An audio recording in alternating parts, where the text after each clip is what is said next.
We were in bed and then it was about 6 a.m. It heard bang, bang. I'm like, fuck. They just kept smashing. I was like, I said it's all good. Like, I'm come down the stairs. Is Troy's little Winky gonna ever appear on OnlyFans? 35,000 in a day. Wow. Is in sales or dollars? Dollars. Troy Candy. Troy Williams. Mr. Williams, is there anything you want to say about your charges? No.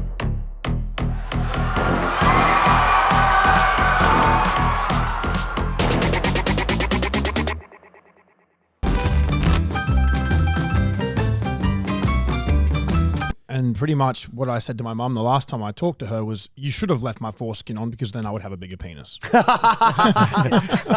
Hello, everyone, and welcome back to another episode of Outspoken. Today, we are joined by my special friend, and when I say special, I don't mean disabled. I mean special as in he's a beautiful human being and he's special to me. Welcome, Troy Candy. How are you, brother? Thanks for having me, mate. No, the pleasure is all mine. Beautiful. So how are you? Fantastic, mate. How big is your penis is the first question I need to ask. How big is the penis? It's He's being humble. I've seen it. It's not bad. He's got a very good one. It's huge. It's like a forearm. Let's say, I just don't know the measurement. Do you have a foreskin? I've heard Anita say it might be a pin, but it goes like a sewing machine. So I've heard her say that. She used that same line on me. All right, so let's just get stuck straight into this because I've got some questions and I'm sure a lot of people out there would like to hear what some of the questions are. As always, guys, I'm joined by some good friends of mine. Lachlan over here and my good friend Jeremy will be also co-hosting pretty regularly, so get used to this beautiful face because I've had sex with his wife. That's fair. Respectfully. funny So I'm here just because you feel bad? No, maybe a little bit. Okay. No. I'll just roll with But it. I haven't for a very long time because a now we're very sympathy close and I just don't do that shit. So let's get stuck into it. Troy Candy, who are you and what brought you to the Gold Coast? And I also need to ask, where did the nickname Candy come from? Because obviously that's not your birth certificate name. It's not. So moved up to the Gold Coast end of 2020. The lockdowns got pretty crazy in Melbourne. Once we hit the 5K radius where you couldn't leave your house, 8 p.m. curfew, it got pretty wild. 5 kilometers radius. Yeah, if you got caught out 5Ks from your address on your license, Jesus. I think it was $3.5 grand fine. What the fuck? It's like Nazi Germany. Yeah, it was pretty wild. And say only one person from the house could go to the groceries. So like me and Anita couldn't go. One person had to stay home or something. It was just got nuts. And I was like, looking at options to get out and talking to everyone in Gold Coast, and I'm like watching their stories. They're out jet skiing and shit. Everyone was pretty free up here, to be fair. The worst was probably like when like pubs and a few restaurants and shit closed down. But I don't think it was never nothing. You weren't like not allowed to leave too far, right? From what I can remember, I was overseas for the most of the first part. I moved maybe 3 months before you, and we didn't have that 5K radius thing. And I came here. I was like, kind of what you were saying. It doesn't exist. It was just like as long as everyone's healthy and safe, because you don't want to get sick. Just don't leave your house. Just stay in and hide, everyone. Yeah, exactly. So I just thought, fuck, let's wing it. We'll go up for 6 months, let the COVID blow over. We leased out our where we were living and packed up and just winged it. And then we got here, straight away loved it. Good vibe. Like even aside from the freedom, just the weather, the lifestyle. Beautiful. Plus, actually met all you guys since being here and become good mates, networking. I feel like a lot of like-minded individuals up here. When you want to sort of network, entrepreneur, side hustle, everyone here, like I talk to, like not many people run a 9 to 5. They're all got some sort of side hustle. Running their own sort of companies and businesses or trying to get into it. Yeah. So I felt like, I guess, a bit more at home, bouncing off ideas, networking and stuff. And then, we just ended up, when the missus fell pregnant, we found a house. I was like, shit, looks like we're staying here. So now you have a kid. So you actually didn't plan to stay. You actually came for like an extended break. Yeah, like a good break, like maybe 6 to 12 month lease. Like we had that joint in Broady and stuff. Wow. And then we started looking at houses and $1.5 million here got you like crazy house on the water, and then in Melbourne it gets you like a shack that you're like, if someone knocks on this too hard, it's going to fall over. So true. The housing up here is definitely cheaper, right? Like a fair bit cheaper. Yeah, and you get a lot more value for your money, I reckon. Yeah, and everyone up here thinks that it's crazy, but if you're from Melbourne, it's still It's because they're from up here though. Yeah, that's yeah. So that, and then the candy thing just came from when I was young. I was we'd book heaps of Airbnbs, hotels, stuff like that, and then put like pretty loose shit back when I used to have Snapchat. And shit would get out. That's where I first would have seen your stuff was on Snapchat, I reckon, years ago. Yeah. Back when like Johnny Danger, like even me, like all of us had Snapchats. And you could post like nudity on there. You could do. It was the best. But every day I would wake up to a snap from Johnny of just him having full blown like bender poos and diarrhea off the side of a boat. And I'd have my friends just flopping their cocks around on my stories every day. I reckon I lost 3 or 4 different Snapchats eventually, but it was cool because you could post whatever you want. Yeah, it was. And then we just ended up like, obviously just young and dumb, just fucking trashing hotel rooms and stuff like that. And like, and then I started trying to book places, and like people like Googling my name, and then I was like, fuck, I would have changed Troy Williams. Like I was getting barred from stuff. Like every time I try have an event, try do something, try book somewhere, they like sort of knew. And then because I had Eye Candy Motorsports, people would always ask, oh, do you own Eye Candy? Do you own Eye Candy? I'm like, fuck, I'm just going to make it Troy Candy. So like it's part of Eye Candy. It gives me a bit of an alias. It's your brand. Yeah, it's a bit of a get away It's from your porn name. It is. For businesses. It's his stage name. Yeah, for businesses. So yeah, that's how that came around.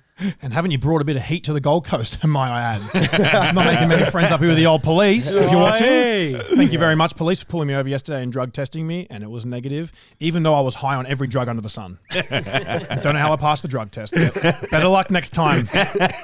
Nah, they're all right. Speaking of police, you recently got raided. You don't have to. I know you've talked a bit about it publicly. You don't have to say too much. Whatever you're comfortable with. I hope you say absolutely everything, because that's better for the podcast, obviously. So, why did you get raided? And like, just explain a bit of that. What happened? The story.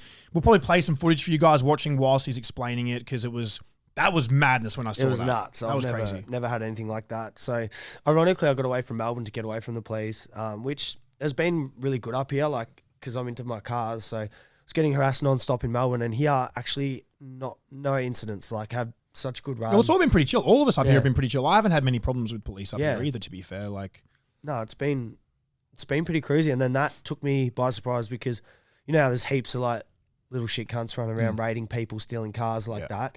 We were in bed, and then it was about 6 a.m. It's heard bang, bang. I'm like, fuck. I reckon these kids have got in the garage somehow, and they're trying to smash the roller door open. Oh, yeah. And I was like, fuck. To Anita, I was like, go grab Saint. He was in his room in the cot, and then like we were freaking. She's like, babe, what the fuck do we do? I'm like, what time was this? about 6 a.m. And your baby was sleeping. Yeah. And then I ran down, and then like you could sort of see, because I got glass next to my front door, I could see like a police badge. Yeah. So then obviously for a second I was like, oh, full chill. I'm like, babe, it's all good. It's just cops. There's like some misunderstanding. It's just the law. The people who are supposed to serve and protect. It's just the people who are supposed to keep us safe. They're just at the door kicking it in while my newborn's asleep. Oh, shit. And then, so I sort of calmed down for a second.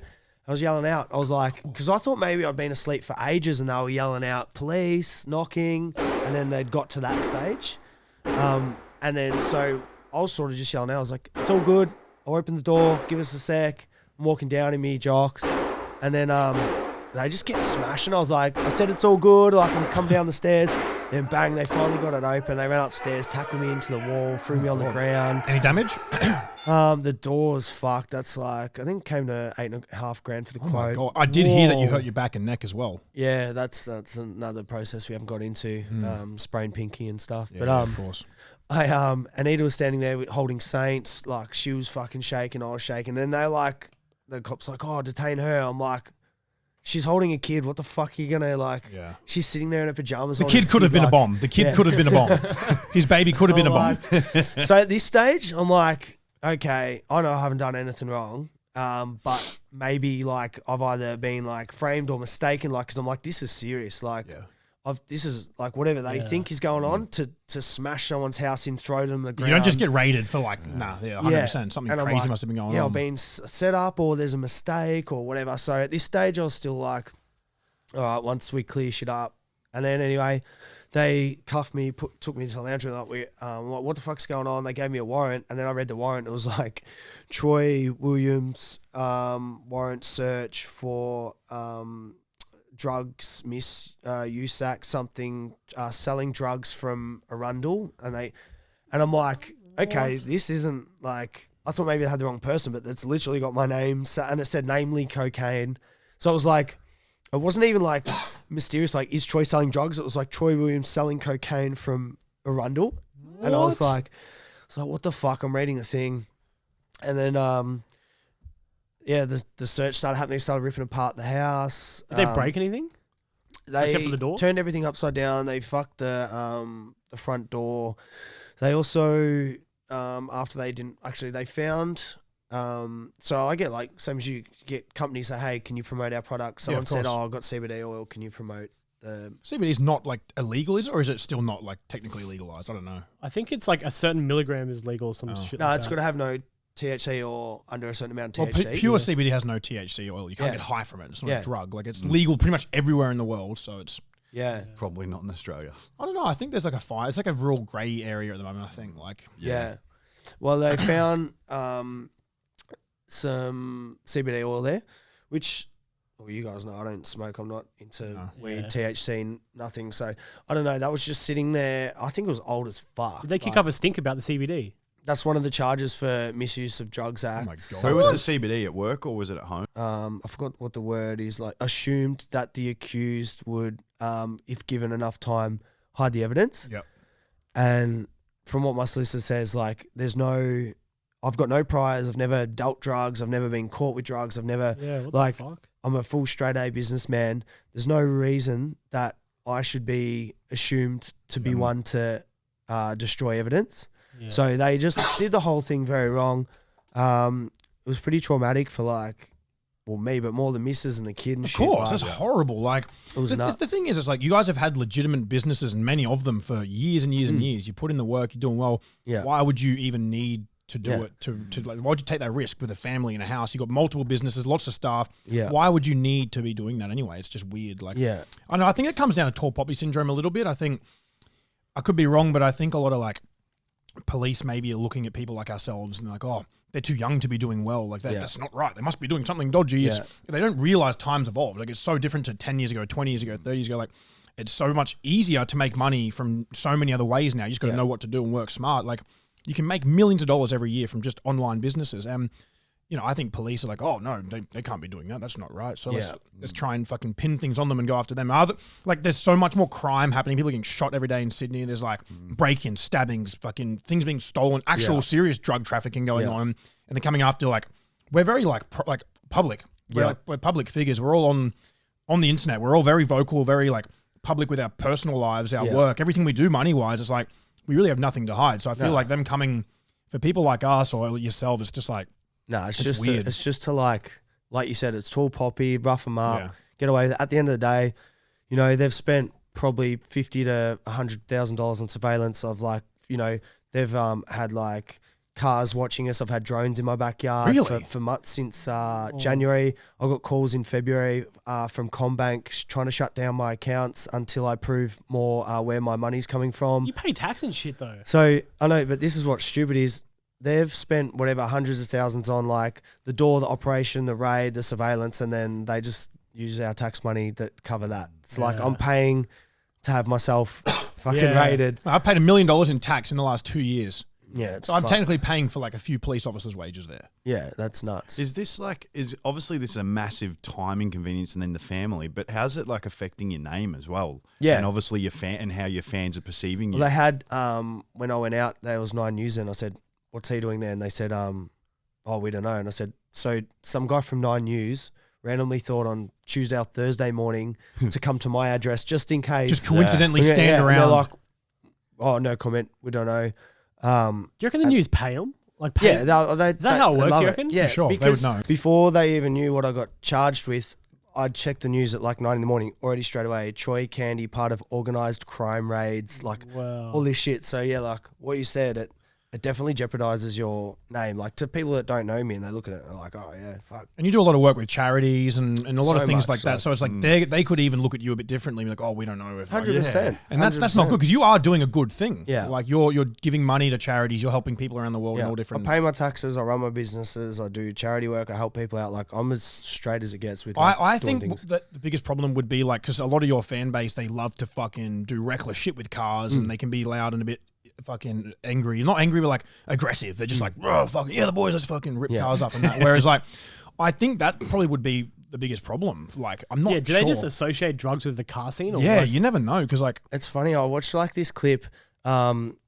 it was an old clip of Tupac getting interviewed, like when he was getting harassed bad by the cops, and he's like, they said like, you know, he's like, I sort of thought about it, and it's like very true. He's like, you know, I'm not a thug, I'm not a gangster, I'm not a criminal, but I am stepping out of like the system's 9 to 5, and I'm inspiring people, and I'm showing them that I can live my life how I want, and they don't like that, so they're gonna like. I think they were like trying to set him up for like something. I can't remember what it was, but I was like, I'm not fucking Tupac, but I was like, yeah, I saw you put that on your story. I am in a way showing these kids that you don't have to like abide by the systems, go to school, go to uni, go to 9 to 5. Well, the government doesn't like it when anyone steps out and tries to influence or educate anybody else on other ways of life. Yeah. You have to go to school, you have to leave, and you have to do this for a job. But like it's a whole new generation.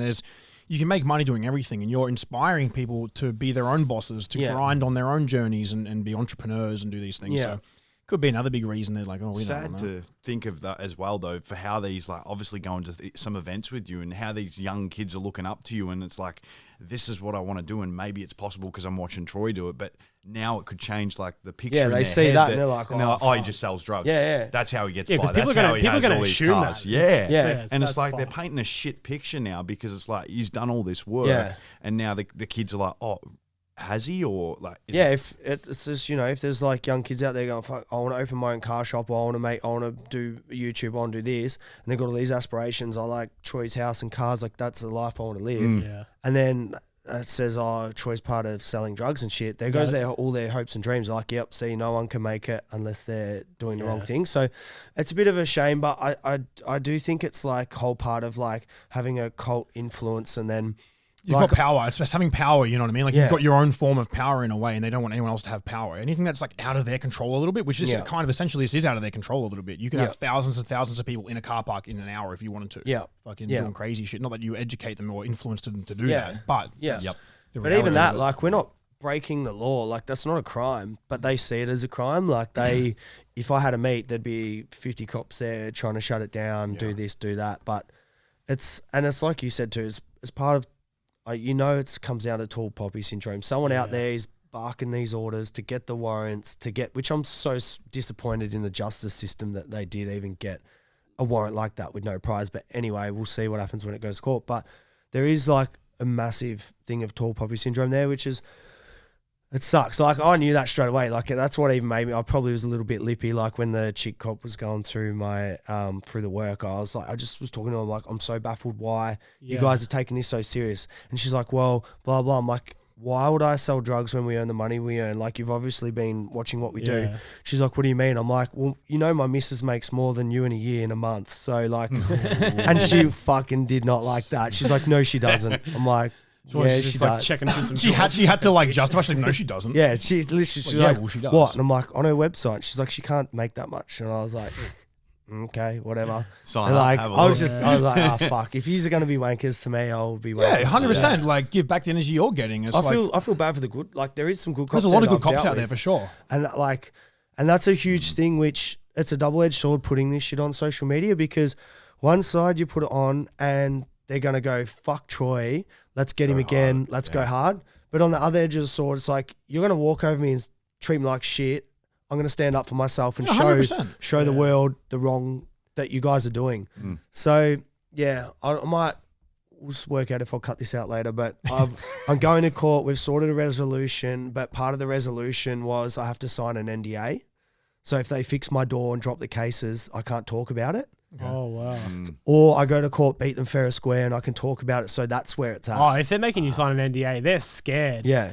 Because like someone's like, the fact that they broke in and found nothing, that would have pissed them off so much. I think it's not about. I think that would've- they'd just be worried that stuff blows more out of their control into social media, because obviously they have a certain bit of control on social media and the mainstream media. But if it gets big and goes That like a blew viral out. thing, yeah, exactly right. They're going to look stupid for that, man. Like, it ain't right. Like you said, there is a lot of good cops out there. Like, my dad's best mate growing up was like a head police officer, and he was really cool, really good dude, just a normal down to earth bloke. And I knew a lot of people that police officers, and they were cool and fun and stuff, got to do their job and everything like that. But some police just abuse that power, and you can tell that at school they were just fucking fat, virgin, loser, nerd fucks with no friends, and they just like, how can I get back at the whole world? Oh, I'll put a badge on. That gives me the right to fucking... They've got the hate. I'll pull them over, and if they've got a really nice car that I'll never be able to fucking get, I'm going to pull them over and say that their tires are bald or that this is a defect. I'm going to fine them. I got drug tested yesterday driving, first time ever.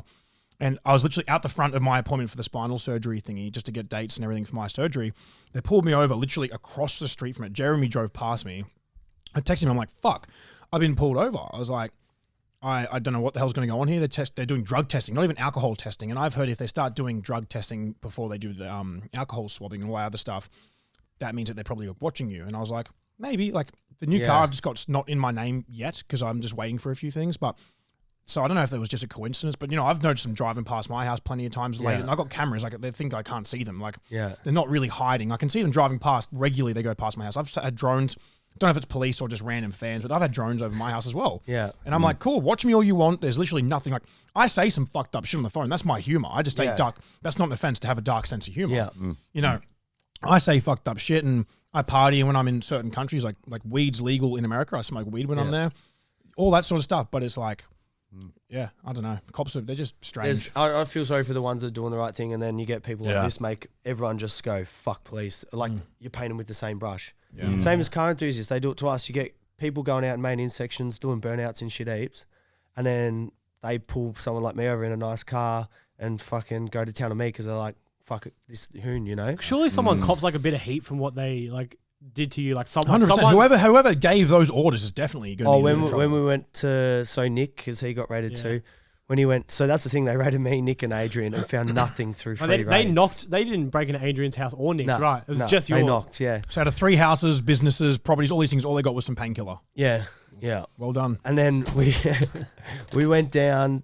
Nick went down to collect some paperwork from the cop station, and he goes, and she goes, oh, so we're all wrapped up, we're done. And he goes, nah, I'm taking it further. And she's like, why? And he's like, because you fucking plastered my name all over social saying it.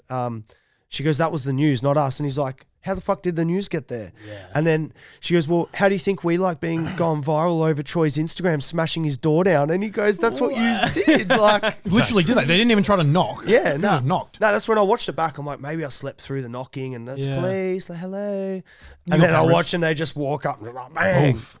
And not to mention, if they had have knocked and asked me to open it, it would have taken quicker than... it took them to knock it down. And it wouldn't have blown out the way it blew out. No, that made it look so much worse. Kicking the door in, you got a baby sleeping. I think it was 18 hits. And if they had knocked, I would have opened it quicker. Yeah. I'd be more embarrassed if I was a cop trying to barge the door down. It took him 18 goes. Yeah. What? And he had to pass it to his mate. How did he pass the physical exams? How did he pass the physical test to become a police officer? It was it's a big door, to be fair, though. It's a fucking... No. You run at that thing and you hit it hard. It is a big door. I reckon 2 hits and it'll be in. Everyone's messaging me, fuck, where'd you get that door? You got a bunch of support, though. Like, I remember seeing on, like, even on Facebook, all the comments were like... Yeah. Because you fully exposed them and, like, they look like idiots. I took my time to, like...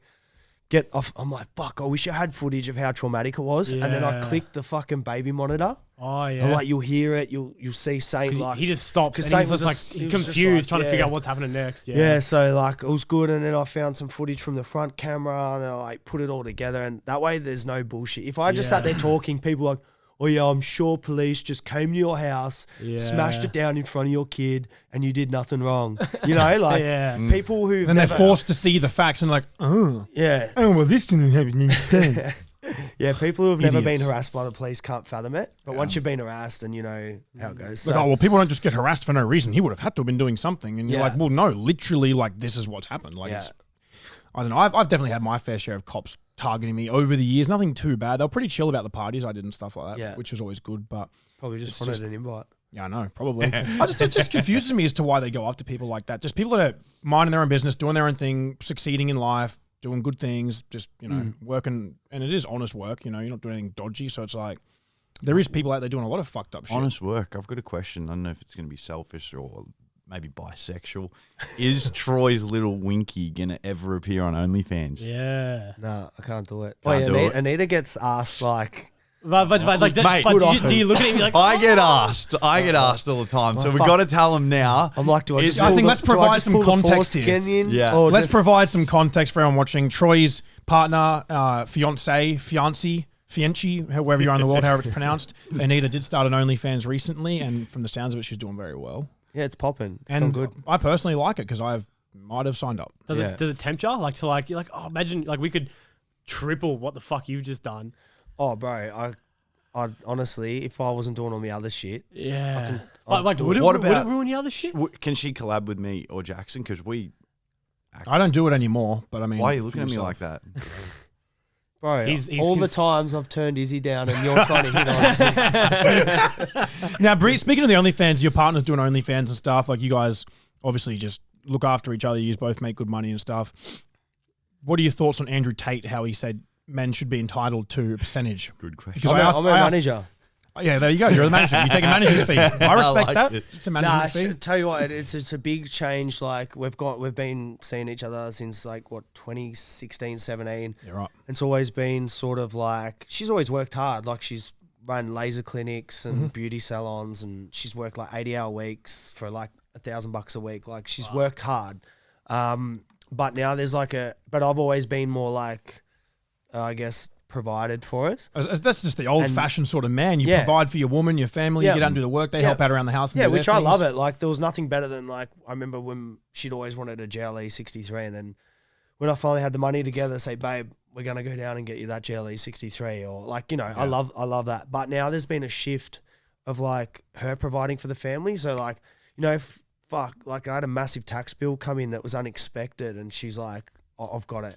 I'll pay your tax bill. I'm like, that's beautiful. And then goes from me being a lazy cunt around the house, leaving clothes everywhere, not doing the dishes, not doing nothing. Now I'm like, fuck, I've got to. You're the house husband. Yeah. I've got to lift my game because it's not fair for her to be I know people go OnlyFans isn't work, but fuck, you've still got DMs, it is work. content. It's work now. Sure. People who aren't in OnlyFans, they have no idea. They don't understand. But now it's it's not fair for her to be continually she's always getting her hair, nails, face done, new lingerie. Then she has to shoot. Then she has to do all the DMs and content, and then look after Saint, clean the house, cook dinner. There's a big shift there now where it's we're half. I try and cook and look after Saint. She still does it more, but I'm making an effort to, and I'm breaking a lot of habits. I'm so used to just getting dishes, throw it in the dishes in the sink, and then come out tomorrow and it's gone. Yeah. And now it's I throw it in and then you hear I'm like, oh fuck. That's good. Yeah, so it is a bit of a shift in the dynamics of a more of a old school relationship to girls can make $100,000 a month now. I remember when I was in school, my goal was to make $100,000 a year. I had mates making $100,000 a year who were CEOs of shit, or they were high up in Telstra and shit. And I was like, man, I just want to work hard, get to that level, make $100,000 a year. And then when you get a girl with no qualifications, no staff, no business branding, nothing, making $100,000 a month, they've definitely got there's going to be. It's I crazy. feel heaps of people are going to experience what I get. You don't need to be a sick cunt and flex and take your girl out to Nobu because she's going to take herself out. Yeah. 100%. How did it deal with as a male ego when that changed because you worked so hard for so long? Yeah. And then I think you said that she was nearly out earning you or she out earned you. How did that feel for Great yourself? question. Well, I guess I'm old school revenue. So, say eye candy turns over $2.5 million for the year. What you've actually got in your pocket might be 300. Yeah. If she earns $2 million for the year, she's probably got about 1.9 in her pocket. Plus all the drug trafficking. Yeah. Factor that in. Because that's not enough money to live off. You definitely have to be doing something extra.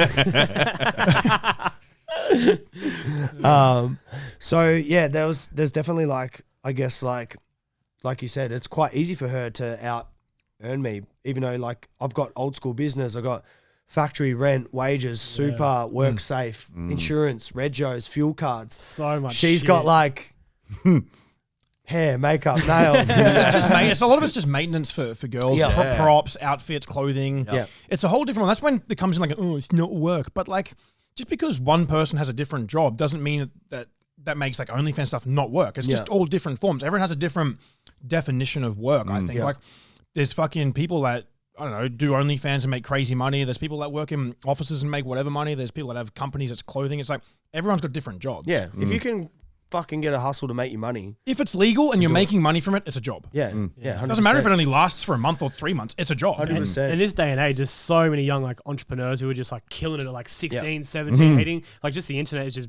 I lasted longer. Rich. Exactly. I lasted longer doing OnlyFans stuff as an actual job for 6 to 12 months. I did it longer than any other job I ever held. I never held a job that long ever. So people are like, oh, it's not a real job. Like I made money from that longer than I made money from any other job because I couldn't handle other jobs. I was just getting fired or quitting because I didn't enjoy it. I think it's like mentality too. If you're not prepared to do something like OnlyFans and you see someone killing it, you instantly hate because you're like, they're making so much money and like it is a job, but it is an easier job. It's better than digging holes. Oh yeah, definitely. Shit like that. So you start to like go, like I'll admit when I didn't know you, and the first thing I saw when you and Maddie did, someone sent me that flick the switch. And I was like, what the fuck? That is hectic. Like that blew my mind.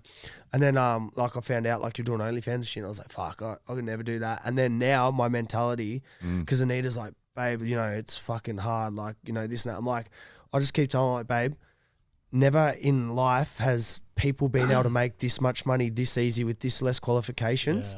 Fucking do it while you can and do it as best you can and make as much money. Take advantage of situations while they're there. And I really 100%. like that. I think that's like a great point. It's like if there's something there, who cares if it's like short term or doesn't last long? Like do it. If you can make crazy money from it, just do it. Like, oh, my morals. I'm like, I know girls who haven't shown a nipple or haven't got their pants off, who haven't gotten even fully naked. Yeah. They do lingerie, bikini. Some people do fitness programming on there and stuff.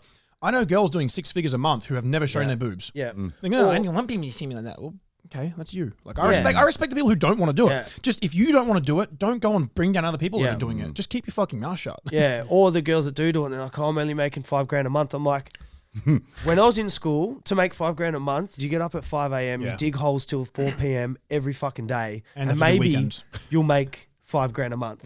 Like you're complaining that. Yeah, bro, I was making $350 a week when I did my first year bricklaying. Yeah, I used to work at Autobahn and Hog's Breath, cleaning dishes at night and then selling stereos in the day, working double jobs. And I remember I was like, I think I was bringing home like $1,000 a week, and like my mates were like, "Man, you're fucking raking it in." Yeah. And I'm like, not even sleeping because I'm working nighttime doing this, doing that. Like, you know, and that's $1,000 a week. It's like, I think people getting numb to like, absolutely. You see these girls making like, you know, $500,000 a month, like these super OF girls. So then when they only earn $5,000 a month, they're like, fuck, but they even that's like my friend Kristen. My friend Kristen, he might be like, oh fuck, I didn't make 100. Like I only just made $100,000 on Facebook this month, and I'm like, yeah, me. Like, bro, I'm like, and I love Kristen. He'll probably be watching. I love you very much. But I mean, that's just a good example. It's the same as me. Like you get numb. It's just like you become a bit unappreciative of what a dollar is worth. It's like when me and Maddie started it, like we did like $300,000-400,000 a month for the first while, and then I was like, oh fuck, we did 128,000 US this month. Like fuck, what should we do? Like, should we stop eating out? I'm like, what do we do? And then cancel the Uber. Then I think about it. Literally, then I think about it. I'm like, I go back 6 or 7 years ago, and I was working 2 jobs, and I would never make that in 10 years. Yeah. Like the money that I just made a month doing this, like that would take me a lifetime to earn ages ago. And it's like you said, people are just a bit like, oh, it's not real work, it's not hard work. It's like, cool, that's your point. That's your. I had a question on that too, like the hard work. How are people now perceiving you and maybe Anita and your family situation since you're doing it? And like, do you think it's changed people's perception of you as a businessman? And that's another thing. Like I said, when Jackson was doing it, OnlyFans, you think like hardcore porn. When I started it, it was a very, very like not controversial, but it was like, how would you explain? It was hated. People freaked out. Like, I remember when you did it, people were going fucking nuts over that video. Yeah, I remember reading comments like, you've sold out, you've done this, blah, blah. But I was bored of social media. I just wanted to go and make a bit of money so I don't have to stress about social media. I was like, fuck, I'm already on the internet running around naked. I'm not, like, I've walked a fine line of what's too much for a long time anyway. It's like, cool, fuck it. I think if she done it when, say, Jackson did it, it might have been a bit like caused dramas. Yeah. But I think like it's become a bit more of a norm in society. Yep. And so I think it's been fine. Yep. Like I still have to work with like big reputable companies and stuff like that, and we do a lot of charity work, and so I want to keep it all in line. I'm pretty picky on what I'll sort of post of her on my stuff and blah blah. Like there is definitely a lot to be considerate about. But like I said, I think if we launched when Jackson did it, we would have had that flack. But Jackson and people like Jackson sort of broke the stigma early, so they copped it. and paved the way for us. I was just eating shrooms. I was just eating shrooms every day, and I was like, I don't care. I was just microdosing every day. I was like, oh well, it's fine. People can say whatever they want. I'm just gonna eat some shrooms. I'm not encouraging drug use. And shrooms grow in fields, so it's not drug. It's just a plant. Anyway, on to the next subject. What was I going to ask, actually? Speaking of like money, making money, businesses, all these like money earning things, one very successful thing you're like pretty famously known for, especially here in Australia anyway, is the snorkels that you've brought to life over the last few years and stuff. Like they were around a long time ago. People used to do like bongs through them or something else like that. And you really just brought it out and made it a big cultural thing here in Australia. Everyone just sculls their drinks. Yeah. And you did pretty well with them, right? Yeah. So I guess, like I said, I don't smoke and stuff like that. So I sort of just got my own sort of like bong version, cut some shit out. I made it actually less of a product, if that makes sense. It could do more before. Simple? I made it simpler. Yeah. And then I think I had the right following at the right time and I was at the right place. So I think it's another one of those things like OnlyFans, taking advantage of something while it's working, while it's there to do. Like it might not last a lifetime, but if it lasts a year, 2 years, 5 years, or even 6 months, if you're making money from it, cool. When it stops, on to the next. Yeah, I think like the best was Australia Day 2020. I did 35,000 in a day. Wow. It's in sales or dollars? Dollars. Oh wow, in a day. And I think in the first year we did 40,000 units at $40. Wow. That's 1.6 million. Which I was pretty. Am I right? Yeah. 40,000 times 40? Yeah. But I was I got thrown, I'd never had an e-com really, and I got thrown deep in. So I did I never charged for postage. I didn't even know I wasn't charging postage. So these postage bills came in, I nearly fell over. Were you just winging all of it? Wing the fuck out of it. Pick and packing, like me and Anita at the start were like, overnight 500 came in and we're like, okay, if we do an all-nighter, we'll get them out. And then bang, 5,000 came in and we're like, fuck. No, fuck. So I refunded, I reckon, about maybe like 100 grand worth because of like complaints and we couldn't email people and like too many orders were coming in. Did PayPal fuck you up heaps? Yeah, we had about 200 grand stuck in there. Then they cancelled the... Fucking cunts. Yeah. Look, he's got a bone to pick with PayPal. Oh, shit. They're bad. Yeah. So... really thrown in the deep end, a lot to learn. Looking back, I reckon I could have probably had double the profit from it and moved maybe another, 40,000 units. I wasn't set up properly, didn't have the online store. I was doing no Facebook ads when Facebook ads used to be good. Yeah. I was just running organic. I had 30,000 followers, so I was doing that off that and then my followers audience. So looking back, if I was like, doing email out campaigns, Facebook ads, proper like third-party fulfillment center, maximizing profits, good sharp margins on that. Like, I would have killed it, but it's just a learning curve, really. That's exactly right. That's what I was about to say. Like, that's the beauty of life and doing things. Like, you'll fail, you'll win. You did very good with it, and that's like the winner's mindset. You're just looking. You're like, oh, not like, oh, I made a heap of money and I did well. You're looking at it like, fuck, what did I do wrong? What can I do better? Yeah, I think that's what changes. That's like a mentality that people do and don't have. They're like, oh, like fuck, I made heaps of money. I'm good. I'm going to chill now. Everything's fine. Or some people will just look at me like. It's like you're a bit of a critique on yourself. You're like, how can I do better? Yeah, you're always like your own biggest critic. People that have got that winner's mindset. It's crazy, made that kind of money, and that's it. Like you live and you learn. Now you know if you're going to do something else, if it pops off, now you know how you can 5 times that probably. Yeah. So it was funny too because I was like, done some pretty cool shit. Like started Eye Candy Motorsports, donated I think 7 million to charity, done like some pretty big things, and people would come up to me in the street and go, "You're that snorkel guy." I'm like, I'd rather like the guy that owns Eye Candy or the guy that does the charity work, but it just. Well, one thing I thought that was really smart and cool was like you made it like a real family community vibe. Is like. You every single person that did a story of them. Something funny? Am I missing something? Well, then why is everyone laughing? Continue. Sorry. Fuck. Sorry. Yes, No, that's all we have time for. That's it. We're done. No, but I think that was a really cool thing. Like you would share every single person's story, even if they were 12 years old drinking. No, I'm just joking. But like you would apple share, juice. Yeah, apple juice. Like you would share every story. Sometimes I'd look at your thing and I'm like, "Sorry, Troy, I love you, but I'm not going to watch this story." Yeah, man. There's Well, that was literally your main page. marketing. Like kids get like a hit when they see the shit you posted. 100. You have like an hour-long story of just a million people. But that's good because people are like, sick. I feel like I'm a part of this family. I'm going to be on Troy Candy's story. Like, I look up to that was this like me guy. when you opened my DM. I was like, babe, Jackson just opened my DM. And then kids, I reckon kids would lliterally buy snorkels to be reposted by you. For sure, 100%. 100%. Yep. Yeah. Oh, I felt bad because like fucking happened hundreds of times.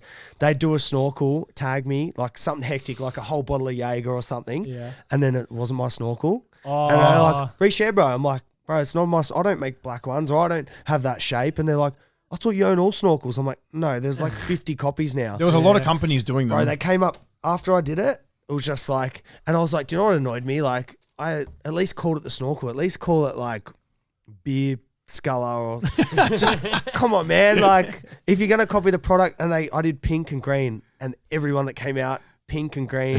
Well, you've called got the snorkel. fluoro and everything now, eh? You've like Yeah, really glow in the dark. dazzled ones. Yeah. Fits in your pocket. Yeah, I think next journey would be the States. So if I get this alcohol company launched, If that shit goes off in the States, it's game over for sure. Yeah, that would go that's- crazy out there. So- All right, very interesting. I'll let you lead the way here, Jeremy. You Oh. explain this situation. So This is a funny one. I'm just going to go straight out like you did. You're like, you took me aside and you're like, I got to ask you something. yeah, You know what I'm there was asking, though. Look, there was a lot of allegations. but it's all love. Yeah, It was always love. And you know, like, do you reckon Jeremy's like a bit? And then, do you reckon Jeremy? You know, and obviously you've had a few man collabs and that. Wait, let's just get some clarity on He's man had collabs. foursomes. Yeah, that's taken out of context. I don't I think, think he's had threesomes. Yeah, but, But he with hasn't like done- another man. Oh yeah, you have. he hasn't done guy on guy content. No. Oh, only 3 guys, not like guy on guy, like guy. Yeah, so there's nothing bi But about still, it. I'm not homophobic. But like, None of us are. I'm all for a threesome, but like, normally 2 girls. And that's the No, that first, sounds homophobic. that's the first thing that That's we homophobic. were talking about. And I was like, anyway, whatever, each their own. And then like, you know, Jeremy's very well looked after, and he's this and he's that, and He he's showers. very friendly. No, he's very well, like, you know, pedicure, manicure, eyebrow cure, fucking facial. He's very happy. He gets more shit done to him than my missus does. So like, you know, which is fine. But he looks perfect. Well, look at him. You don't look like this at his age and not take care of yourself. I know, I'm jealous. He looks better than most 21-year-olds. But he was fucking popping off a few red flags. Like, So you're what? Hang on. So you're saying being bisexual is a red flag? no, of being a red flag of being bisexual. Wow. Look, we're I'll just come joking, straight guys. to it. I put my dick in his mouth, and he no. There's only nothing one gay way about to. it. There's only one way and to settle apparently this. he's not gay. Yeah, but that's the thing. There's nothing gay about that. Nah, so we're up in his room one night. Well, this is getting weird. Well, I think we're having a party at Jeremy's, and then had a quick break. We were going up in the room and talking, and me and you and who else was it? There was someone else there. I can't remember. And they was like talking about, they're like, Jeremy, I'm like, fuck. Had a few cans. I'm like, fuck, let's settle this. I'm like, I'm confident. Let's Settle this fucking do it. Literally fully came up to me like Angry. like so serious. He's like, bro, we need to like, I need to get something off my chest. And he goes, eating he me just up. goes The straight button's away. He fucking goes, himself you up. buy? And I just like stood back straight away. Didn't even answer it. I was just, Isabel was there. I was like, fuck, that's my he wife. goes, you're not being serious, are you? And I was like, oh, Gotcha. am I? Whilst he's standing there with his wife, he's been married to. I think it was because I was the whole first time I met you. Literally the first time. And he was talking I could about see how you would have having thought all it. these- A lot of people think I'm gay. But people mistake that Yeah, for like but- well Yeah, but looked after I people. was Yeah, but telling him. you never tried to get me in your bed with your missus. You know what I mean? Not that you know of. Didn't get the hints. Jeremy was asking more than Isabel, so Just a good friend. Exactly. That's what I think. so to clear it up, he's straight, 100%. And if he wasn't straight, we would still be his friend. I want to just reinforce that. because then we'd get hand jobs, Exactly. True. so we'd probably be better friends. Bro, my dick at the moment, the way I'm sitting and like how cold I am, and oh man, my dick, and I had a real lot of pre-workout this morning, not caffeine. My dick's inside me right now. Like I'm sitting here hunched up, and my like little dick is like just in. I can get it out for you as a friend, not as a bike. Kind Nothing of wrong with that. I'm down for that. Just scoop it out. Anyways, moving on to the next thing that I actually wanted to bring up, because before I actually met you and knew you and stuff like that, before we all followed each other and things like that, obviously I saw a lot of your things, and even since I've known you, I've seen a lot of things where car meets and stuff that you guys have done, or like a meetup day thing, they've just gone horribly wrong. Like, and they're just all over the news for Yeah. a week, current affair, all the news channels here, online news, and there's just people turn up and unfortunately ruin it for everyone else Yeah. and stuff. Like, what would you say would be the worst car meet that like has gone the worst? Like, what's the craziest car meet story? Lockie mentioned, or was it Bailey mentioned something about one in Perth? Yeah, I did. Bro, we went through this week where I went to Queensland, Perth, and SA, and I shit you not, and I can give you the footage. The next morning from all 3 state visits was on every news channel. So I did Queensland, and then that night was like all over the news. And then Perth, all over the news. Then SA, all the news. And then, but the worst was definitely Melbourne. Really? That was the worst? Oh, Was that the one where they were doing burnt around cop cars and shit? Yeah. Oh, no. Yeah. That was St Kilda 2021, January. So in the middle of COVID, sort of.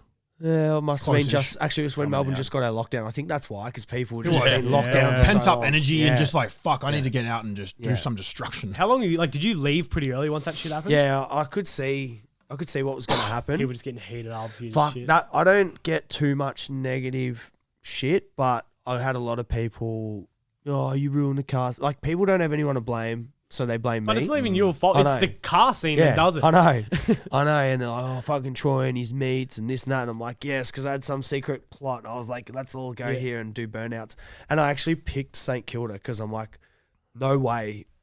Like if I do a meet and we meet at some industrials, rural, it's going to be turned into a skid meet. So I did St Kilda, like the heart of Melbourne, In the city. the crazy. It was early, like we were there at like 7 p.m. and it just fucking just Went completely backwards. It got to the point where people blocked off the road so the cops couldn't even get in, and then cars at one at a time were just going into the intersection. You got any footage of any of these things? That I we saw can, photos. I got some good videos. We'll probably play a few of these in this podcast so you guys can just have a little taste of what was happening. It was like a bus crash, you know. You don't want to look, but you want to watch. Like I was like, all right, I'm gonna go. I'm getting out of here. I'm gonna stay. Oh, that car looks tough. I'm gonna watch that, and then I'm going. Last one I'm going. Yeah, It's a shame people do that though, because you're not telling people come here and let's fucking rule in the streets and fucking. You make it very clear. Melbourne's been dead for ages, and nothing happens. I'm like, let's fucking turn do into something. China, right? I think that You a lot know? of them just want to impress you, though. It's Yeah, literally I know. they come to impress No, you. you know what it is? There's a couple of like cunts that start it, and then once they do it and don't get pulled over, everyone's like, "We got the all clear." Yeah. You know? So it's very hard because you want to do something, you want to like excite, like let's go somewhere. And we had a very successful because the first place we met at in Dandenong was huge, fully packed out, this huge servo. Everyone was coming up to me going, "Man, this is sick. We haven't done this in like years and years. Like it was really good." And then when it turned pear shape, it just went fucking nuts. And you got to be careful with that because like police could try and like say Pin something on you for like, oh, you organised Yeah. it, you know? Yeah. 100%. Yeah, but luckily, like in all my videos and stuff, like I do say like no hooning and shit. And I like I know people go, "Oh, but you do burnouts," but like there's a time and a place. Like if I'm doing a burnout, if it is on a public road, there's a high chance it's in Mexico. There'll be no cars near me and shit. Like Yeah. I will never do a burnout while there's like people standing next to me or cars next And to out me. the front of someone's house. No. Or I'll go if like it'll be an industrial area, but like since moving in Queensland and having access to racetracks, because it's none in Melbourne, which is fucking retarded because they complain because people do skids on the road. But since moving up here, I've been at the track most of the time. Yeah. That's good though. Like you said, there's time and a place. Like when I first moved into my newest house, some people turned up out the front, did a big burnout and filmed it and stuff. And they said, I remember that video. yeah, and they're like, "Jacko, we love you. Like we just came and did a big skid. Like hope you enjoyed it. We can send you the video if you ever want to use it." And I'm like, bro, I just fucking bought this house. Now my neighbors are already going to hate me from day one. Because I'm not like a skidding car dude. I don't know how the fuck to even drive properly normally. Yeah, I don't know. I saw you Range Rover. I can't exactly. Range Rover is totaled. But like I like cars and stuff, but I can't do burnouts. I can't drift. I'm useless at like that shit. And it's like I've never been against it, but I've never like been a fan of it either. Yeah. I don't really care. But like, I'm into it and I wouldn't do it at your exactly. house. And I'm like, why the fuck? And they had their balaclavas on and shit. And like they meant no harm. They were genuinely fans. All the guys that were in that car were following me. They were messaging me like stoked about it.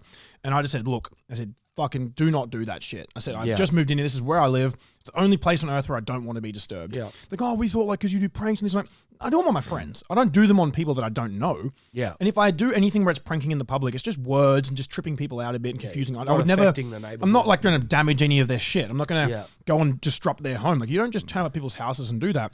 And when I told them that I wasn't happy about it, and I reached out to a few other friends, they're like, "Oh, I know these guys. I'll let them know." And then they apologized and they're like, "Oh, look, we're really sorry. We thought you would have enjoyed it." So it's good that they did that and they handled it that way. But like you said, there's time and a place. No harm, but just Do you did get it much wrong. like out the front of your house ever? Nah, I've been pretty lucky. So I couldn't believe it. The day we took the keys and settled, someone fucking you get it too. What's a realestate.com did an article on it. So people would have seen it. Yeah, and this guy came, and I wasn't there, but I knew someone in the street, and they said it was a black C63S AMG, and it did like a big burnout up the street. Yeah. And sure enough, at that time, the week before, I bought a black C63 AMG, and it was in my driveway every day. Oh. Everyone thought it was me. And I'm not going to go around and knock on everyone's door and go, hey, just letting you know that wasn't me. Here's a cupcake. So I just had like this anxiety every time I was pulling out my car, just like everyone. Well, this is like another little dark side to the whole social media thing, being in the public eye. I mean, it's like you do have to deal with a lot. Yes, you're making great money, and it's not real work, half of it, but it is. And people don't look at these other sides of like you got to deal with these anxieties. People knowing where you live, people doing burnouts. What the whole community where you live are going to think of you and judge you straight away, even though you're a good person, you mean no harm, you're doing good things. But it's a lot of shit you got to deal with in this world. It's like people just see the successes, like the partying, the holidays, the cool cars, the flash things, and everyone having fun. They're like, oh, they must have been born rich. They've been given this, and they're just brats. They're just stupid, bratty, rich kids who have just grown up and they don't care about anyone else. But all of us sitting here, like I come from a tiny town. I had to work hard. My family wasn't rich at all growing up. My parents worked religiously my whole life. Yep. I had to work hard for everything that I've got, do stupid things, put myself in this position, miss out on a lot. It's the same as you. Like we all come from humble beginnings. We come from small places and had to do something against the norm and take risks to get to where you are. And you got a really cool story about how you got into everything too, which I like. So if you want to share it. Yeah, I think like even just along that, like that, it's probably a bit our fault too in a way, because we don't post that shit on social media. But at the same time, I see enough negative shit on social media, so I'm like, I'm not going to post me whinging or something bad happening and this and that, because I'm trying to keep it like happy place, a highlights reel. Like, you know, people go, oh, you know, everything looks so good on there, but you sort of like that because you want to. I like looking back on my socials or my archives, going, fuck, 2019. Just good memories, isn't it? It's like a highlight reel of your life, but like you're not going to put like, you want to see the good things. Yeah. So I think it's like sort of, in a way, it's our fault a little bit because we make it look like life's so good. You know, we're not showing the bad. I agree. I think that's a really good point. And I've also like got something to say there, because I've come out many times and said when I'm not in a good place, and I've tried to encourage people to open up about these things. If you're not doing well, if you're struggling, or if things are going wrong, people have always praised me for that and been happy when I am vocal about my mental health struggles over the years and things like this, that I've taken antidepressants, that I've had problems with specific drugs and stuff to help me get through these. I've gone through a lot of things, and I talk about it, and some people are like, well, this is amazing. Good on you for speaking up. This helps me a lot, you know? And then you get the odd person that the next week, if you do a crazy video where I might throw a bucket of paint on Lockie, someone will comment, oh, you can't preach about mental health and say you're going through a hard time and then bully your friend. And I'm like, because you can't win. You're always going to upset people. You can't please everyone. Like, it's like, why can't I preach positive things and try to help people as well as fuck around with my friends? And we just gave away that house on the Gold Coast. Yeah. And the winner that won, he works 8 days on, 8 days off, and rotates with his missus. So there's only some days that they clash where they get time together. Yep. So instantly, probably like me and probably yourselves think, fuck, what a legend, deserves that house. Him and his missus working in the mines, working their ass off. Like, I thought, man, no one is going to be upset at that, because that's sick. I checked my inboxes this morning. Guy literally writes, are you fucking kidding? They'll be taking home 300 to 400 grand a year, and you just gave them a house. I was like, I'm sorry, but I wouldn't be fucking working in fucking middle of northern Western Australia in a fucking desert, 50 degrees, and sending my missus there. I can't go a night without a route, let alone fucking 8. Yeah. And they just, what's 300-400 grand when you like, you don't have a life You're working together. for it. Yeah. But like, that's on top of that. It's like, who fucking cares who wins? Yeah, It doesn't matter if they're a fucking billionaire. random. It's a competition and it's fair. If someone wins, they've got like, there's going to be a lot of losers and 1 or 2 winners. Yeah, it's like 100%. And that's why I was just like, man, you cannot, because I was actually after that, I'm like, fuck, everyone's going to be happy with that. Like everyone's, and I'm like, surely we won't get anything negative. He took the Always cash, hey? Yeah, he took the cash. Yeah. So where's he live? he's in, Do not share these details. Because as the police know, I'm a fucking criminal. I don't have enough money. his door's going to get kicked down next time. I reckon it'll be coming. And when they do come in, I have CCTV everywhere. I'm just going to stand there naked and lay on the floor and scream. I'm just gonna be screaming for like until my voice is gone. And it'll take hours to search your house. You're just still screaming. I'm not gonna move. I'm gonna be naked with my little cashew cock flopping out. It's not indecent exposure inside my own private premise. True. I wish I had heaps of fake drugs in the house. I'm like, oh, jackpot, jackpot. Thing is, like, I've got medicinal weed over time before and stuff like that. So they come in and they see my medicinal weed. It's like, cool, man. You've found a drug, but that's got a prescription. Yeah. Because I've got fucking bulging and herniating discs in my fucking spine getting surgery. I've got sleeping problems and my anxiety. I've been like legally prescribed to use these things. Obviously, you can't drive on it and stuff. So, but I mean, As long as you don't leave at any friends' houses, because then they'll get No, I raided wouldn't and do that. charged for drugs misuse act. no, I don't leave it at anyone's houses. That's my house. But he also gets a script. But I also got a script, so But I think weed, like in moderation, used appropriately, is a beneficial thing. Yeah. It's like there's this stigma like, oh, you're just a stoner sloth. But like, some people enjoy it, man. Like, Yeah. I've never met an angry stoner. Like, I'm friends with guys that are probably around a billionaires in Dubai and America and fucking all over the world. They don't do it in Dubai, but they smoke weed every day. They got families. They're making hundreds of millions of dollars. Yeah. Nice people. They're motivated. They're smart. Look at Snoop Dogg. He's been smoking weed for like 40 years. He's still cool. Bro, anything they can make it. Bro, I got fucking charged for Tramadol, even if it didn't have a script. Like, it's fucking, It's a painkiller. You can have, that's like Panadol. Is Tramadol even an opiate? I don't think it's an opiate, is it? Oh, I don't even know. I don't know what class of like pain medication that is, but I mean, in the rest of the world, half of the world, you can literally just go in and buy it without ID. Man, it's just when he pulled it out, he's like he was so happy. They're like, and I was like, He's like, did someone say KFC? We found a painkiller. It's I was ruined like, his life. they're like, and I was like, oh shit, someone's actually left some gnarly shit here or something. And I was like, is that Tramadol? He's like, it is. And I was like, Oh God, is that a problem? you're going away for a long time, buddy. bro, my house has been filled with pain-killing Lock 'em medications up, for wig 'em. years because of my back. Like some mornings I just can't get out of bed because of my thing. I'm just fucking crawl to my bathroom and I'm like, painkillers.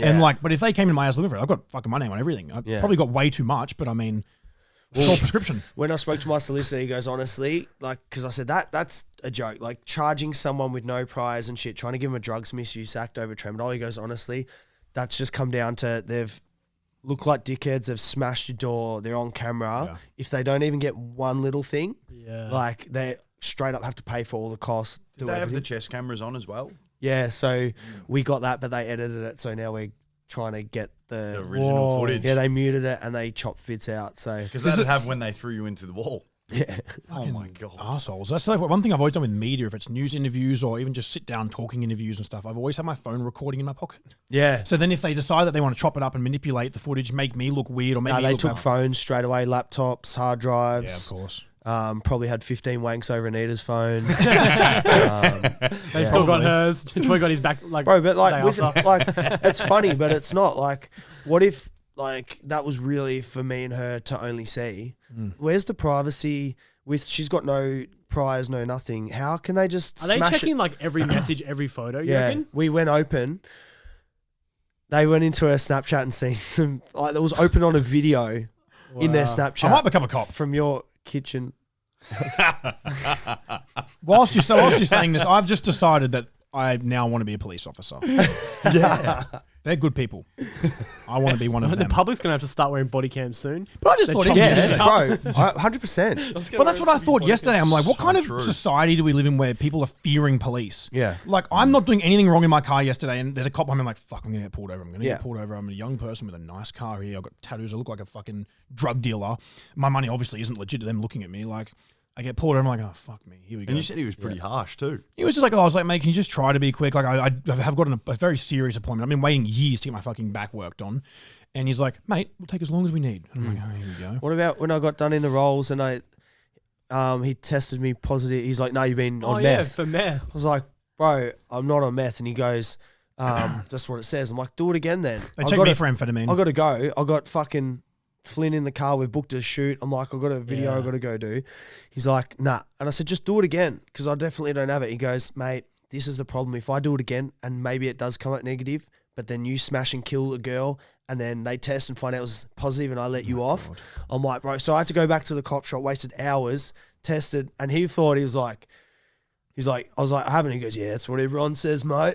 yeah. And then go to the cop shop, do the big machine. He goes, I hear him like, go, Sally, can you come look at this? I'm like, what's wrong? He's like, oh, nothing. And then I hear him like, yeah, it's saying it's negative. It's 0, 0, 0, 0. The cunt's fucking sober. I'm like, cunt, I haven't. And why would I fucking drive around a Rolls Royce murdered out on 24-inch wheels on meth? Well, that's the thing. You know what's crazy? I'm going to go discreet in my Rolls Royce and smoke some meth. Well, you know what's crazy though? Like, speaking of meth, when I was in America a couple of years ago, I didn't take meth, but a lot of ADHD medications have amphetamine in it. Yeah. Like, a lot of them do. And I've been prescribed multiple different medications throughout my whole life since I was young up through teens to now. And I things think like Adderall isn't it? Adderall's a strong amphetamine, yeah. And, you know, Can you still get that? you can't get it in Australia. But, but I mean, like in America, I was taking it. I was getting prescribed it. Like I wasn't doing it every day, but I would do it when I really needed to focus and get my work done. Yeah. Because with ADHD, a lot of people that have it, it's very hard to focus, very hard to just. Some days it's impossible. Some days it's like a superpower, you know. And I got pulled over, and then they did a blood test to see what, like, and I was like, oh, you got an amphetamine. And luckily, my psychiatrist had an email and like a script, and I was able to get off on it because. You're not allowed to drive under the influence of it, but I mean, it's like, it's a daily medication for people. It's Apparently, like, poppy seeds show positive for amphetamines. Do you see that on Mythbusters? That's not even a joke. That's real. Lockie's driving around with a pipe and poppy seeds. Which one is it, mate? who wants some poppy seeds? Might start smoking them. We should try that. We should Smoking probably poppy try that. seeds. But yeah, apparently that's true too. Oh. Next time, just say I had poppy seeds. What do you mean there is no next time? I don't fucking smoke. Oh, sorry. I was hoping for an awkward silence, and it went a bit quiet, and I was just looking at the camera, and I was like, this is going to be a nice awkward silence coming. So tell me how, like, we can probably wrap up soon, but I also want to, because you do have a really cool, it's like an inspirational story to some people that are trying to get into whatever it is. It doesn't have to be the same niche or the same brands you do, but you got a cool story of how you started doing your work, your business stuff. So like, how old were you when you like left a normal job to start doing what you did? So growing up, was always into cars. Dad was into cars. He had like work, like, but more of mechanics where he serviced car, stuff like that. And I was always hanging around the workshops, just naturally just fell in love with cars. And then turned 18, was doing graphic design at Holmes Glen Uni. I wanted to be a graphic designer.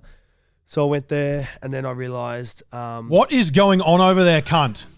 What the fuck are you skipping? Fucking producer. This dude's just stumbling and fucking fumbling around like a fucking idiot. I see this. Doof, doof, doof. Is there a spider? Just bear with me, guys. I'm The podcast producer in the background is his third day on the job, and he seems to be just getting worse. Fucking tap dancing in the background. He was a lot better on day one. He's just out there tap dancing and waving his fucking, tripping over the chords. So anyway, sorry to interrupt you there, mate. Where were we? So, yeah, left school, graphic design, and then I was doing that, and I realised, like, it just wasn't what I wanted. And so I guess going through school was a mentality: finish school, finish uni, get a good job, make good money.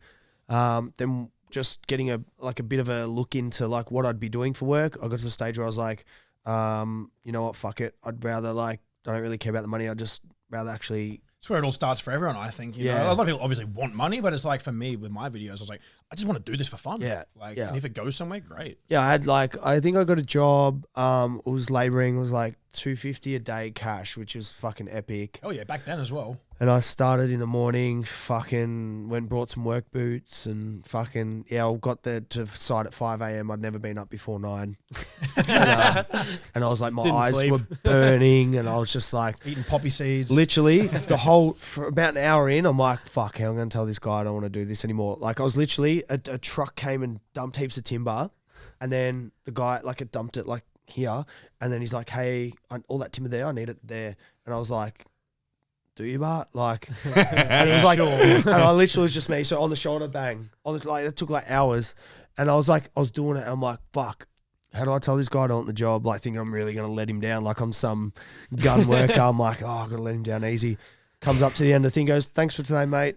Gives me the cash and goes, this job's not for you, is it? I was like, nah. And he goes, nah, I can tell. He's like, those work boots didn't have a mark on them. If I had $1 for every time someone said that to me when I was working, I'd have about 20. This job isn't for you.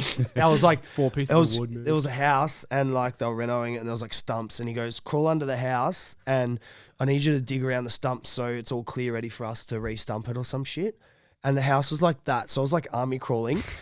Bro, my face was covered in spiders, cobwebs. I'm digging, there's like dead rat things, and I was just laying under the house, and I remember thinking, fuck this, I'd rather be broke and just do whatever the fuck. I'd rather earn fucking $10 a day. 100%. I would rather be like making the bare minimum if it means I can do the things that I love doing. And no offense to the people that are doing that for work, because I got mates that love it. They love getting their work gear on. They love getting down and dirty. Love finishing, cracking a couple of cold ones, going to the pub, like, and that's fucking sick. But it's not. Everyone's got different it's shit. just personal preference. And Some people want that, like the normal life that it's safe and it's like it is a little bit less stressful, I find, because you don't have to worry about running businesses and employing people and paying things and what's being tomorrow, sued and what's this. Exactly, you got so much to think about. Like it was easy for me. I just turn up to do labouring or bar work, whatever it was. I just have to be there at time. Yeah, I know how and to then do knock the off. work. You don't think about nothing. You just switched off. Go live your life. Go to the gym. Go to the beach. Go do whatever you want to do. Go drink beers. Like and it was so much more like it was just easier on the brain, I feel. But it's like wasn't satisfying for me. I was like, I want to do something that I'm passionate about. I want to make people laugh, smile. I want to annoy people. I just want to And it's like that thing, you know, that you see. It's like, you know, I was sick of working a 9 to 5, so I started my own business. Now I work at 24/7. I see that. It's so true. I'm like, holy shit. But like, started that, got out of that, and I'm like, fuck it, I'll just get into cars. So got into Autobahn, so I was at least like, sort of enjoying like something. Like obviously I was still working in retail. Like, may I help you? I was still a bit bored, but at least I was selling like car stuff. And then I was like, I used to get defected by the police all the time, like cars too low, wheels are too big, this and that. And I was getting shops to change the springs back, wheels. And then I was like, fuck, I can't afford this. So Dad showed me how to do it myself. So I started raising a lorry in my car, and then mates were like, hey, I just bought a car, can you do it? I was like, yeah, just get us a slab. And then like fast forward a few months, I just had like 20 slabs. I was like, fuck, I'm going to have to ask for money. I'm like, give us $50. You should start selling the slabs. Dan Murphy's I'll be like, cheaper. give us $50. And then like mates were like, oh, sweet, I got quoted 800. I was like, fuck, I could probably like, and like, cause I actually loved like lowering their car. Like I love like seeing it like look shit, and then you finish it and let it off the jack and it's like slammed. Like Satisfying. Yeah. How long does that take you? Sometimes take me like 3-4 hours. Yeah, right. So I was just doing it for $50 because I was enjoying it too and whatever. And then it got to the point where like I was like telling people 300 and it was no brainer because it was still so cheap. Still less than half of the other quotes. Yeah. And then I sort of ventured into like playing around with like, I saw in People USA were doing like wraps and shit. So I was like playing around on my cars, wrapping like mirrors and roofs, little bits. Back then you could only get white or black wrap, so it wasn't too exciting. And I was just doing all that from garage. And then it got to the point where I was like, hang on, I'm working 4 shifts at Autobahn for $400, and now I've lowered old mate's car for $400 and it took me 4 hours. So I've gone from like 4 days to make $400 to 4 hours. Yeah. So I was like, I definitely can't get full-time work doing this, but I only need 1 a week to do that. So I was like, dropped those jobs, started like doing it from the garage, and then it got to the point where I was doing like the white wall tires, the guard rolling. So like if the wheels hit the guards, I had to like push the metal up to make clearance.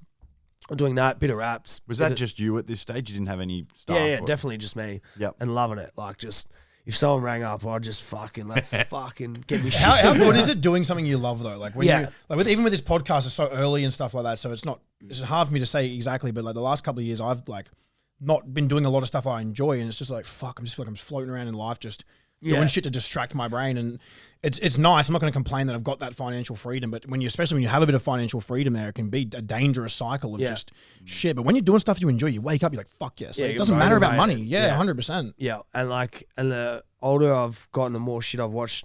Every like celebrity or fucking whoever, they all say it's worded differently, but they always just say like, do what you love and then the money will come, because if you're doing something you love, you'll be good at it. And if you're good at it, there's someone willing to pay a premium dollar for it. Definitely. And like, obviously we didn't know this going into business. It's more like once you've done it, you look back and it makes sense. But yeah, just went into it, and then it got to the stage, too many cars rocking up. Mum's like, you got to do something because I don't like all these people at my house. You know, I'm living with mum. Look like a drug dealer. Yeah. So ended up like looking at factory. I think the first one was like $250 a week. It was pretty stressful because I was like, what if I don't work on anyone's car? Blah, blah. And I just did the basic math. Okay, I only need like this many cars a month minimum just to pay rent, blah, blah. Did you go in with savings? Like you started this?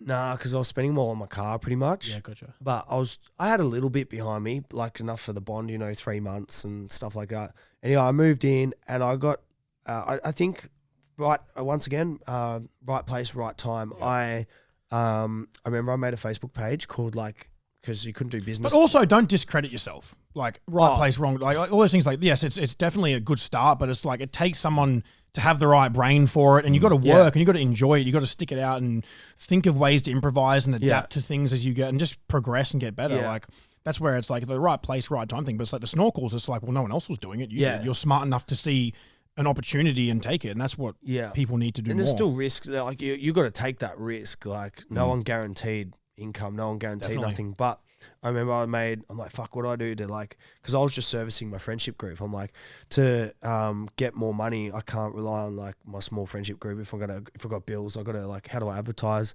So I was like, oh, I'll make a Facebook page. And back then you couldn't do business pages. So like first name was Eye Candy, last name Motorsports. Yep. And fuck, I copped it for that. People like, that's so gay. Like putting your business like it's for people to talk. And there's nothing wrong with being gay, just so you know that. Like, we do like gay people. I know. That's their opinion. I might be gay. And then Jeremy is. You pointed at me just then. And then anyway, it just took off so quick. Like I had thousands of followers and shit like that. Like, because I was doing pretty like different shit to cars, like gold wheels and unique shit like that. And the haters were like fueling the fuck out of it. Like they're like, look at this eye candy, more like eye cancer. They fucked this car. Look how shit this looks. And then their cars that they were sharing were going viral as fuck. Yeah. And they had people going, hey, I saw that gold window tint you did that the haters shared and said that's AIDS. A gold window tint. Wow. Yeah, so we're doing like gold tint, like, and then it just went really viral. And then we got a couple of write-ups in magazines, like popped up, new store, this and that. And then it just turned into a beast. I moved factories every year for 4 years, so bigger and bigger and bigger to where we are now. Yeah. So you got warehouses and everything like that. Yeah, so I moved 4 times in 4 years, finally to the one we're in now.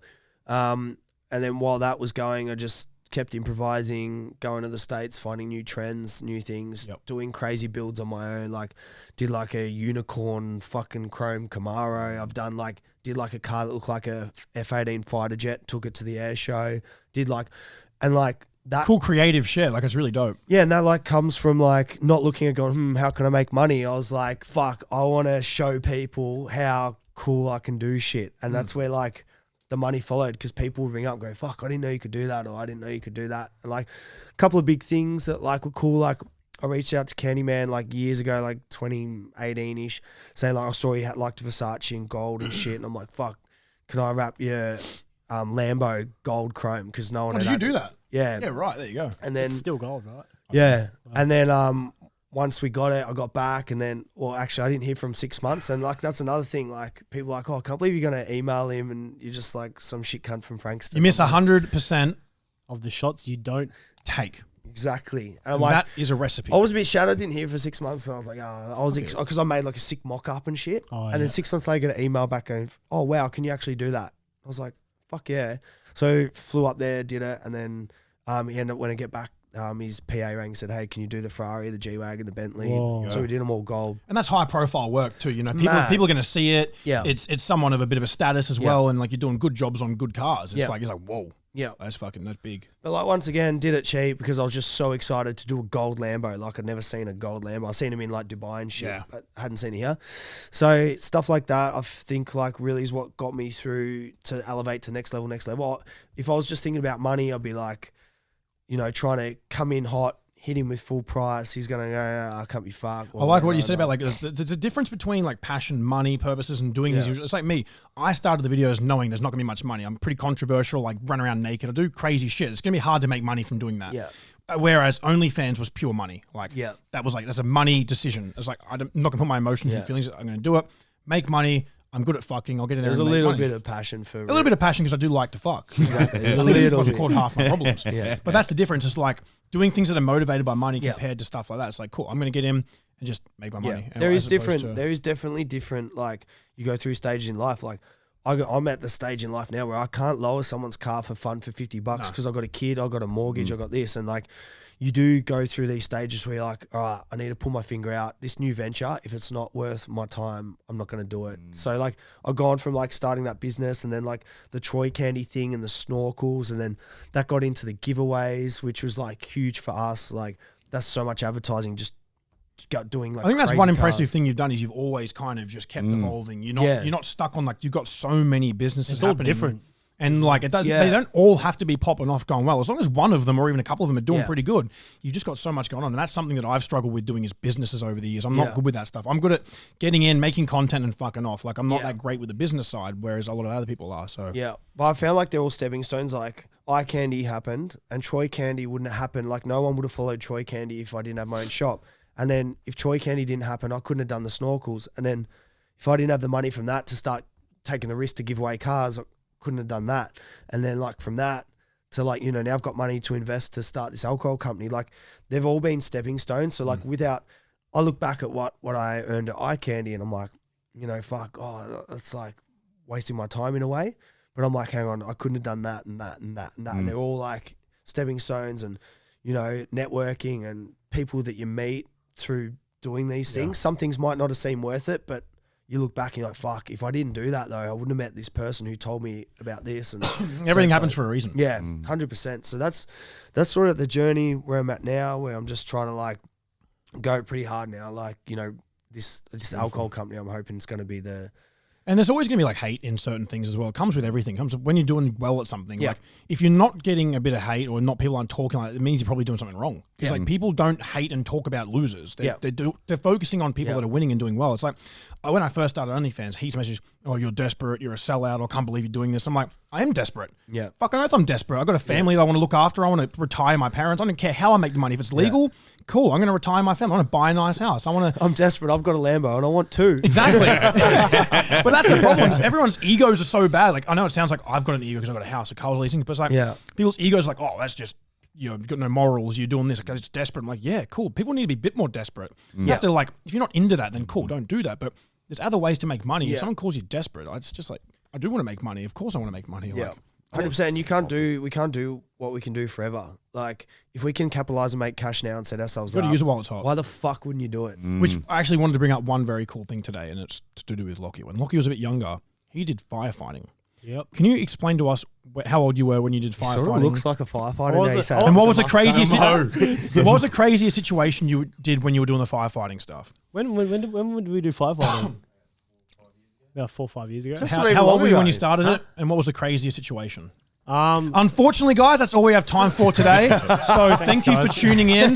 Massive shout out to my good friend Troy Candy. You can find his socials in the description and the details below if you haven't heard of him before for some random reason, if you're living under a big old rock here in Australia. But if you already know him, you know where to find him. Troy Candy, ladies and gentlemen, and thank you to Jeremy and Lachlan. It's been lovely. Thanks, boys. Can you play the little song? We might do a little shimmy. this is our outro music. Can't hear it. See you guys next time. We're going to go off and catch a cold.